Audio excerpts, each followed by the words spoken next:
পাতলু, আজকে চলো, আজকে দুজনে মিলে সারা জঙ্গল ঘুরে বেড়াবো। ঠিকই বলেছো মোটু, আজকে জঙ্গলটা আমার ঘুরতে খুব ভালো লাগছে। চলো আমরা জঙ্গলটা ঘুরে যাই। এই জঙ্গলটা তো খুবই সুন্দর। মোটু, দেখতে পাচ্ছ তুমি? হ্যাঁ পাতলু, ঠিকই বলেছো, জঙ্গলটা খুবই আমার পছন্দ হয়েছে। চলো আমরা একটু সামনে এগিয়ে দেখি আরো কিছু আছে নাকি সামনে। চলো যাই তাহলে। তাড়াতাড়ি চলো, আমার খিদে পেয়েছে। আমার খিদে পেলে আমার মাথায় কিছু কাজ করে না, খালি পেটে। তুমি তাড়াতাড়ি চলো। ঠিক আছে মোটু, আমি তোমাকে ওখানে নিয়ে যাচ্ছি খাওয়ার জন্য। দেখি কোথাও খাবার পাওয়া যায় কিনা। চলো তাহলে। পাতলু, আমার খুবই ভয় লাগছে। আমরা দেখো কোথায় চলতে চলতে জঙ্গলের গভীরে চলে এসে পড়েছি। আমারও তো মোটু একটু একটু ভয় লাগছে। কোনো চিন্তা নেই, আমি দেখি কিছু করা যায় কিনা। ওরে বাবা রে মোটু, এটা কি?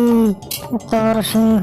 তাড়াতাড়ি পালা পাতলু, আমরা তাড়াতাড়ি পালাই, নাহলে আমাদের খেয়ে ফেলবে সিংহ।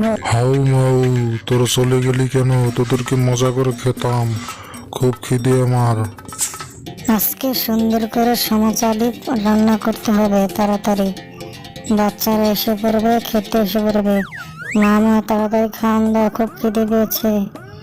এখনই দাও, দিচ্ছি, দাঁড়া তোরা খান, এখনই দিচ্ছি। সমস্যাটি হয়ে যায়। পাতলু, ওই যে দেখো খাবার, কি সুন্দর সমস্যার গ্রান বেরিয়েছে। তাড়াতাড়ি আমাকে খেতে হবে। ও চলো তাড়াতাড়ি, টুনি অনেক সমস্যা ভেজেছে। দেখি দেখি। মা মা, ওনাদেরকে একটু দাও, ওনারা হয়তো ক্ষুধা পেয়েছে অনেক। ঠিক আছে, আমি দিচ্ছি ওনাদেরকে, তুই তোরা খা। ওরা যখন বলছে এত করে, তখন আমরা খেয়ে নিই। না মোটু, তুমি খাও।